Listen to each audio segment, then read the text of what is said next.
সংক্ষেপে বলতেছি সবর কি। সবর বলা হয় তিন জিনিসকে। কয় জিনিসকে? ব্যাখ্যা নাই, অল্প কথায়। সবর হলো তিন জিনিস। এক, আসসাবরু আলা তাআ, আল্লাহ তাআলার ইবাদত এবং বন্দিগির উপরে সবর করা।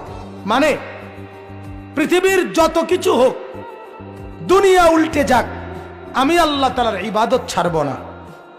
এটা সবর, এটা ধৈর্য, এটা ধৈর্য। আমি সবর করব। প্রচন্ড শীত, কনকনে ঠান্ডা, আমি ফজরের নামাজ পড়বই, আমি মসজিদে যাবই, আমি যাব, আমি জামাত পড়বই। আমার শায়েখ আল্লামা মুফতি মুশতাকুন নবী সাহেব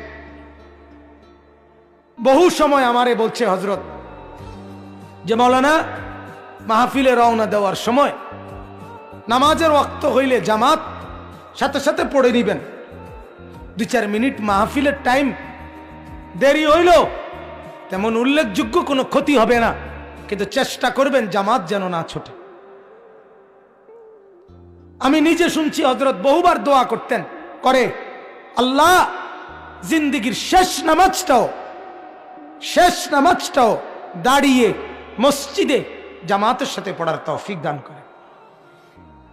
এটা সবর, ইবাদতের উপরে টিকে থাকা। আমি গতকালকে সন্দ্বীপ গেছিলাম, সন্দ্বীপ, চট্টগ্রাম। চতুর্দিকে বঙ্গোপসাগরের মাঝখানে এই দ্বীপ, স্পিড বোট দিয়ে যাইতে হয় উত্তাল ঢেউয়ের মধ্যে।